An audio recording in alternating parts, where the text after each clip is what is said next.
तीन तिगाड़ा काम बिगाड़ा। तीन बहुओं के रवैये से सासू माँ बहुत परेशान थी। दरअसल बात ये थी कि तीनों बहुओं में किसी बात को लेकर अनबन हो गई थी। तब से ही तीनों एक दूसरे से मुंह फुलाए रहती थी। ना कोई सीधे मुंह किसी से बात करती, ना किसी का कहना मानती। पड़ोसी भी इस बात को जानते थे और जाने कैसे कैसे बातें भी करते। इसीलिए सासू माँ ने तीनों बहुओं को तुरंत अपने कमरे में बुलाया। मैं कई दिनों से देख रही हूँ, तुम तीनों अलग अलग सारे काम कर रही हो। ये सब नहीं चलेगा, तीनों को मिलकर ही काम करना पड़ेगा। सास की बात सुनकर एकदम से बड़ी बहू बोल उठती है। नहीं मम्मी जी, मैं इन दोनों के साथ कुछ नहीं कर सकती। मैं इस घर की बड़ी बहू हूँ, फिर भी ये मेरा कहना बिल्कुल भी नहीं मानती। अरे जेठानी जी, जानबूझकर मुझे डबल काम करवाती है आप। और छोटी मुझसे टेढ़े मुंह ही बात करती है। इन दोनों के बीच हमेशा सैंडविच बन जाती है मेरी, और मैं हमेशा आलू की तरह बीच में मसली जाती हूँ। मम्मी जी, इन दोनों को लगता है कि मैं छोटी हूँ तो इनके पैरों तले दब जाऊंगी, लेकिन नहीं, मेरा भी उतना ही अधिकार है जितना इन दोनों का है। बड़ी आई दोनों मेरी चुगली करने के लिए, मुझे क्या कम समझ रखा है। तीनों बहू एक दूसरे से बहस करने लगती है और सास दोबारा ये देखकर टेंशन में आ जाती है और सबसे कहती है, चुप हो जाओ, अब से तुम तीनों सारे काम एक साथ करोगी। आंख बंद करके एक दूसरे की बात सुनोगी। तुम तीनों इस बात को गांठ बांध लो, वरना अगली छुट्टियों में तुम्हारा अपना मायके जाना कैंसिल है। सास की बातें सुनकर डर के मारे तीनों हामी भर देती हैं। जी मम्मी जी, मैं समझ गई। हाँ मम्मी जी, जैसा आप कहें, आप जो कहेंगी मैं वही करूंगी। तीनों बहू सास की बात को गांठ बांध लेती है और वादा करती है कि अब से सारे काम वो तीनों एक साथ मिलकर ही करेंगी। ये सब देखकर सास खुश हो जाती है और वहाँ से चली जाती है। नीचे जाकर वो देखती है कि घर में शर्मा जी आए हुए होते हैं। सास जोर से आवाज लगाकर कहती है, अरे बहू, जरा चाय बनाकर तो लाना, शर्मा जी आए हैं। सास की बात सुनकर तीनों बहू तुरंत किचन की ओर भागती है और चाय बनाना शुरू कर देती है। मुझे तो एकदम मसाले वाली कड़क चाय पसंद है, तो हम शर्मा जी के लिए मसाले वाली चाय ही बनाएंगे। अरे नहीं दीदी, गर्मी के मौसम में मसाला चाय कौन पीता है? मैं तो शर्मा जी के लिए इलायची वाली चाय ही बनाऊंगी। ये कैसी बात कर रही हैं आप दोनों? मेरी मम्मी ने सिखाया है कि मेहमान को ज्यादा दूध और शक्कर वाली चाय देनी चाहिए, वरना वो घर वालों को कंजूस समझते हैं। तो मैं तो शर्मा जी को ऐसी ही चाय दूंगी। तीनों बहुएं अपने अपने तरीके से चाय में शक्कर, मसाला, पत्ती सब डाल देती है। उबलने के बाद तीनों मिलकर चाय बाहर लेकर जाती है और शर्मा जी और सासू माँ को देती हैं। चाय पीने के बाद शर्मा जी सासू माँ को देखकर शर्मा जाते हैं और शर्मिंदा महसूस करते हैं कि आखिर उन्होंने चाय पीने के लिए हामी क्यों भरी।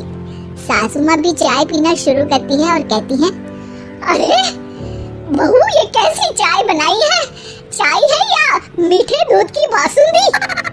हाँ, चाय अच्छी नहीं लगी क्या?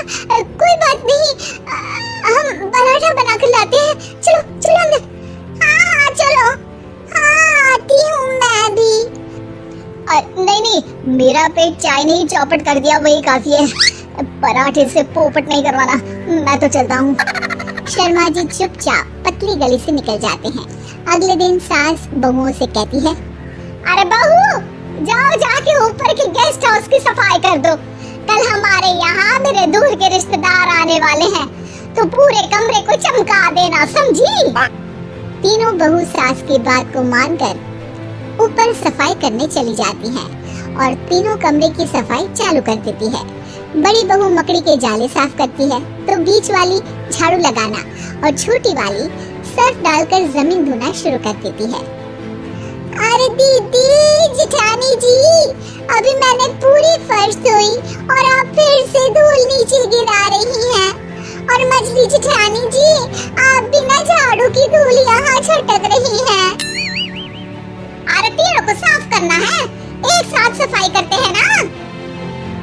वही तो, हम साथ साथ हैं, घर साफ साफ है। तीनों बहू ऐसे ही काम में उलझ जाती है और 2 घंटे तक एक ही कमरे की सफाई करती रहती है। बहुत देर से अपनी बहुओं को ना देखने के कारण सास ऊपर कमरे में उन्हें देखने जाती है, लेकिन कमरे में घुसते ही वो गीली फर्श पर फिसलने के कारण नीचे गिर जाती है। ओरे मोरे मैया, हड्डी मरोड़ के रख दी, आए मेरी तो कमर ही टूट गई रे। तीनों बहुएं सास को उठाती हैं और बिस्तर पर सुला देती है। अरे मेरे हाथ पैर दर्द कर रहे हैं, दबा दो, आराम मिलेगा। हाँ जी माँ जी। अरे जी माँ जी। और तीनों बहुएं एक साथ सास के हाथ को दबाना शुरू कर देती हैं। माँ की तो चीख ही निकल जाती है और नतीजा ये होता है कि सास के बचे हुए शरीर में भी दर्द उठ जाता है। हाय राम, ये क्या कर दिया तुम तीनों ने। अरे मेरी तो किस्मत ही फूटी है कि तुम जैसी बहुएं मुझे मिली। हे भगवान, पूरे शरीर में दर्द बढ़ गया है। अब तो पता नहीं कि चल भी पाऊंगी या नहीं। माफ करो, मुझे गलती हो गई मुझसे कि तुम तीनों को एक साथ काम करने के लिए बोला। सोचा था तीनों मिलके अच्छे से काम करेगी, लेकिन बड़े बुजुर्ग सही कहते थे कि 3 तिगाड़ा काम बिगाड़ा। तुम लोगों ने ये बात ना आज साबित करके दिखा दी। तुम तीनों को तो समझाना यानी मानो भैंस के आगे बीन बजाना है। तुम्हें अकेले अकेले काम करना है ना, तो अब से तुम अकेले ही अपना अपना काम करो। तीनों बहुएं वहाँ से जाने लगती है। अरे कहाँ जा रही हो? आप ही ने तो कहा कि अपना अपना काम करो, तो मुझे मुल्तानी मिट्टी लगानी है। अरे मुझे भी तो नेल पॉलिश लगानी है। मुझे ना मेहंदी लगानी है। सास अपना सर पीट लेती है और कहती है, अरे मुझे भी लगाना है कुछ। क्या माँ जी? तुम्हारे घर वालों को फोन तुम्हारी हरकतें बताने के लिए और वीडियो देखने के लिए चैनल को सब्सक्राइब करें।